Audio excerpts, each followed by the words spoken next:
60 Minutes last night. All right, I watched it. I have been a long-time admirer of 60 Minutes. I was featured on the program twice. They did a fair job interviewing me. Mike Wallace and Nora Donald did it a second time. And thorough, very. It's not the same broadcast as it used to be. It's not bad, but it's not the same. Now, they interviewed this whistleblower, but he was not the lead story. Should have been, because this is a guy that's in the Health and Human Services Department saying, oh, the government booted this whole pandemic. That should have led the broadcast. It did not. And the reason it didn't was the guy was weak. So they led with the Fed chairman, Jerome Powell. And Powell, he was pretty good. Now, Scott Pelley, the interviewer, wanted to lead Powell down the road of Armageddon. He wanted Powell to say, oh, America's shot, and it's going to be suffering for 5 years. Powell didn't want to do that. So every time Pelley led him, and you could hear the questions, he was leading him. He said, no. We're going to bounce back, in my opinion, second half of this year. Now, certainly the mainstream media does not want to hear that. That's what Powell said. I thought Powell was good. Not because he just said that, but he was articulate and he backed up his points. Not hysterical, very analytical. It's what I want from a Fed chairman. The other guy, a little bit different. All right, so his name is Dr. Rick Bright. And he works for the Health and Human Services Department in the Biomedical Advanced Research and Development Authority. He was a director. He was demoted. And the reason he was demoted is because his dissent during the pandemic was leaked to the Washington Post. That's why he was demoted. Now, was the Trump administration thrilled with his dissent internally? No. Trump administration doesn't like dissent. I don't know what administration does, but Donald Trump does not like dissent. But anyway, Dr. Bright is now a whistleblower. So he's going out and telling everybody, hey, the federal government, bunch of ninnies, they didn't react quickly enough. And it's true. They didn't. In January and February, the federal government did not react quickly enough because the federal government was hoping the pandemic would not become a raging contagion, i.e. Ebola. Remember, Ebola came here and killed a nurse in Dallas. But then they clamped it down. And the federal government said, we can do the same thing with COVID. They were wrong. So the first couple of months, it was more of a hope. And President Trump did stop the airlines coming from China, and that saved hundreds of thousands of people. But there wasn't oh, watch out, get inside. It wasn't that. Because the president didn't want to tank the economy. So the president of the United States yesterday, in conversation about COVID, says this. The frontline workers, many are taking it. I happen to be taking it. Hydroxychloroquine? I'm taking it, hydroxychloroquine. When? Right now, yeah. A couple of weeks ago, I started taking it. Because I think it's good. I've heard a lot of good stories.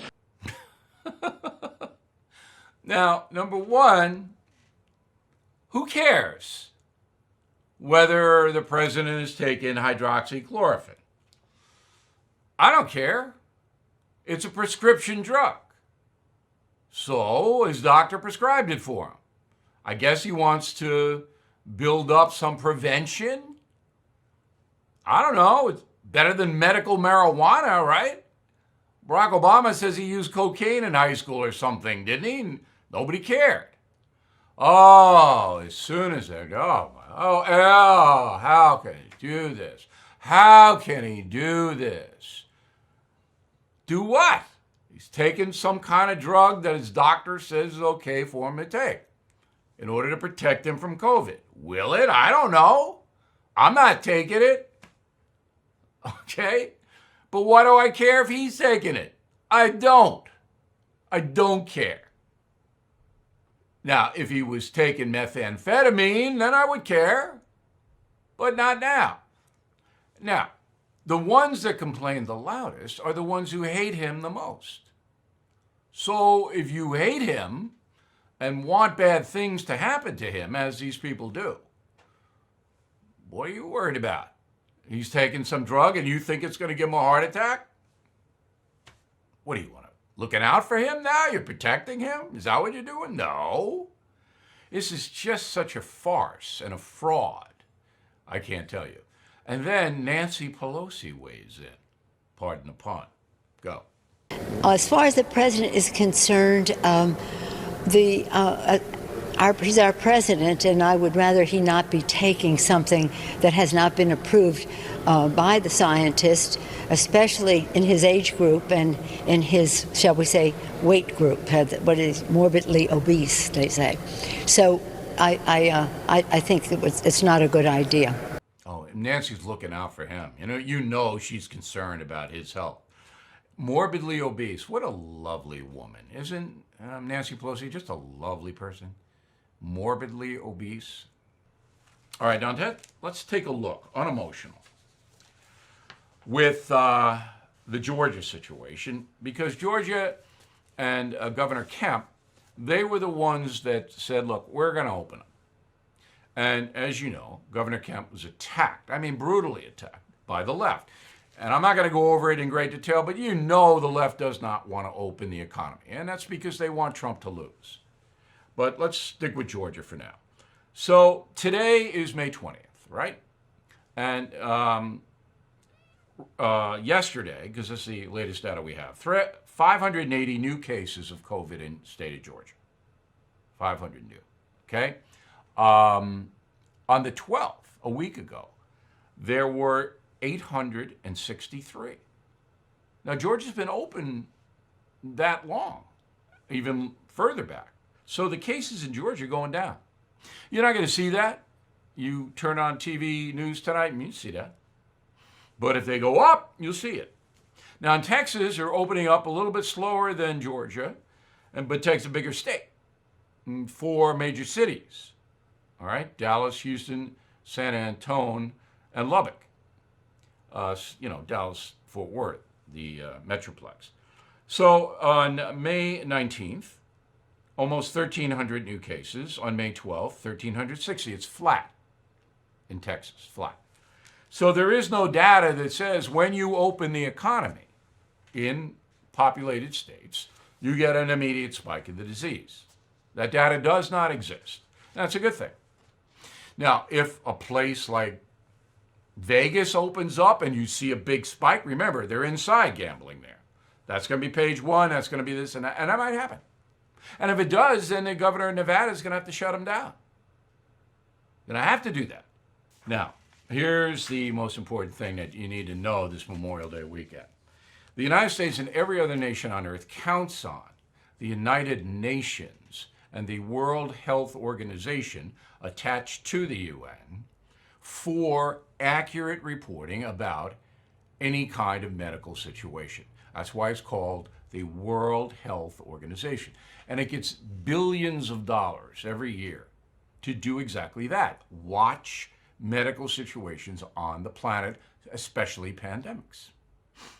All right, let me give you the timeline. On January 4th of this year, 2020, the WHO reported on social media, not a press conference, that there were some cases in Wuhan of a virus. Nothing else. On January 14th, 2 weeks later, WHO said in a press briefing, so they're finally out there may be limited human-to-human transmission of the coronavirus. Limited is the key word there. All right. A week later, January 21st, WHO experts conducted a field visit to Wuhan. Took them 3 weeks to get over to Wuhan. Of course, the communists didn't want them there. All right. The next day, the WHO mission to China issued a statement that there was evidence of human-to-human transmission, but more investigation was needed to fully understand what was happening. This is the World Health Organization. So if you're President Trump or any other world leader, you're watching this. Okay? Some guy in D.C. can't be telling you what's happening in Wuhan. The New York Times can't be telling. They don't know. And they weren't even engaged anyway. Okay. Then we get up to the evidence. So the WHO says we don't have any hard evidence. And on January 30th, last day of the month, the next day Donald Trump stopped the flights from China. Remember that. The Director General, all right, of the WHO declared the virus a novel outbreak, which was serious. So this is the first time. And the next day, President Trump took action. Does that make sense? I'm not trying to defend President Trump. I'm just telling you the truth. So if I'm president, this is exactly what I'm doing. All right? I'm distracted by impeachment, but I am paying attention. WHO finally says, it's an outbreak here. All right, well, I'm going to stop the flights. And he did. Next day. Then we didn't hear anything from the WHO of consequence until March 11th. March 11th, when the WHO said it was a pandemic worldwide. So Columbia University can second guess all it wants. It can issue the pin-headed studies, but that's the fact. Again, you will get that information nowhere else in this country except here.